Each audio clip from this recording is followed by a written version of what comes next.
திருகோணமலை ஸ்ரீ சம்புத்த ஜெயந்தி போதிராஜ விகாரையின் தேரர்கள் மற்றும் ஏனைய சிலர் இணைந்து பிரதிஷ்டை செய்த குறித்த சிலை அங்கிருந்து அகற்றப்பட்டவை தொடர்பில் இன்று பாராளுமன்றத்தில் கருத்து வெளியிடப்பட்டது. திருகோணமலை ஸ்ரீ சம்புத்த ஜெயந்தி போதிராஜ விகாரைக்குள் போலீசார் நுழைந்து புத்தர் சிலையை எங்கு வைக்க வேண்டும் என்று தீர்மானிக்கிறார்கள். அறநெறி பாடசாலை கட்டிடத்தை நிர்மாணிக்க வேண்டிய விதம் தொடர்பில் கூறுகிறார்கள். அதற்கு தடை விதிக்கிறார்கள்.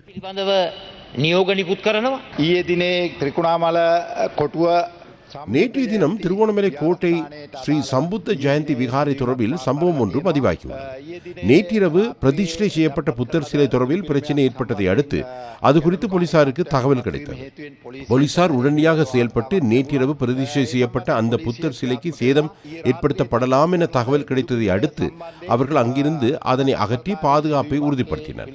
இன்றைய தினம் அந்த புத்தர் சிலையை அந்த விகாரையில் மீள பிரதிஷ்டை செய்யுமாறு நான் போலீசாருக்கு ஆலோசனை வழங்கினேன். இன்றைய தினம் முதல் அதற்கு உரிய பாதுகாப்பு வேலை திட்டம் முன்னெடுக்கப்படுகிறது. அதேபோன்று கரையோர பாதுகாப்பு திணைக்களத்தினால் அங்கு சிற்றுண்டிச்சாலை ஒன்று சட்டவிரோதமாக இயங்கி வந்தமை தொடர்பில் முறைப்பாடு அளிக்கப்பட்டுள்ளது. அது தொடர்பில் நீதிமன்ற நடவடிக்கை எடுக்க போலீசார் செயல்பட்டு வருகின்றனர். இது தொடர்பில் விகாரையின் விகாராதிபதி, மாவட்ட செயலாளர் ஆகியோரோடு நமது பாராளுமன்ற உறுப்பினர்கள் கலந்துரையாடல்களை மேற்கொண்டு வருகின்றனர். இதனூடாக எவருக்கும் இனவாதத்தை தூண்ட இடமளிக்க மாட்டோம். அதற்கு வாய்ப்பும் இல்லை.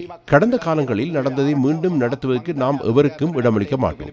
இதனை அரசியலுக்காக பயன்படுத்திக் கொள்ளவும் நாம் வாய்ப்பளிக்க மாட்டோம். சில விடயங்களை நீதிமன்றத்துக்கு கூற வேண்டியுள்ளது. அதனை நாம் செய்வோம். இது தொடர்பில் அறிவிப்பொன்றை வெளியிட்டுள்ள போலீஸ் ஊடகப் பிரிவு, திருகோணமலை நகரின் கரையோர பாதுகாப்பு வலயத்திற்குள் சட்டவிரோதமாக கூடாரம் ஒன்றை அமைத்து புத்தர் சிலையொன்றை பிரதிஷ்டை செய்துள்ளதாக கரையோர பாதுகாப்பு மற்றும் கடல் வளங்கள் முகாமித்துவ திணைக்கள அதிகாரிகள் திருகோணமலை துறைமுக போலீஸ் நிலையத்தில் முறைப்பாடு அளித்துள்ளனர்.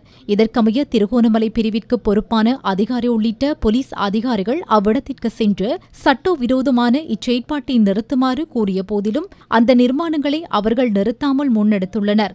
குறித்த புத்தர் சிலை நிர்மாணிக்கப்பட்டிருந்த இடத்திற்கு அருகிலேயும் இவ்வாறான சட்டவிரோத நிர்மாணங்கள் முன்னெடுக்கப்பட்டிருந்தமையினால் அவற்றை அகற்றுமாறும் விகாராதிபதிக்கு சுற்றாடல் அமைச்சு எழுத்து மூலம் அறிவித்தது. எவ்வாறெனினும் பிரச்சினைக்குரிய நிர்மாணம் மற்றும் புத்தர் சிலை ஆகியன அங்கு அமைக்கப்பட்டன. அதனை அடிப்படையாக வைத்து இனங்களுக்கிடையில் அமைதியற்ற நிலைமையை ஏற்படுத்த வாய்ப்பு இருப்பதாக போலீசார் தெரிவித்தனர். இந்த பகுதியில் அனைத்து இன மக்களும் வாழ்கின்றனர். இந்த சம்பவத்தை அடிப்படையாக கொண்டு யாதேனும் ஒரு நபர் புத்தர் சிலைக்கு சேதம் ஏற்படுத்தக்கூடும் என்ற சந்தேகத்தின் பேரில் குறித்த புத்தர் சிலையை பாதுகாப்பாக அகற்றி திருகோணமலை கரையோர போலீஸ் நிலையத்திற்கு கொண்டு சென்றதாக அந்த அறிக்கையில் மேலும் குறிப்பிடப்பட்டுள்ளது. இந்த இடத்தில் கூடிய சிலர் கலகம் ஏற்படும் வகையில் செயற்படும் போது அவற்றை கட்டுப்படுத்த போலீசார் நடவடிக்கை எடுத்தனர். எனினும் எந்தவொரு சந்தர்ப்பத்திலும் மகா சங்கத்தினர் மீதோ அல்லது பொதுமக்கள் மீதோ தாக்குதல் நடத்தப்படவில்லை என போலீசார் தெரிவிக்கின்றனர். இது தொடர்பில் நீதிமன்றத்திற்கு அறிக்கை சமர்ப்பிக்க உள்ளதாக போலீசார் மேலும் அறிவித்துள்ளனர்.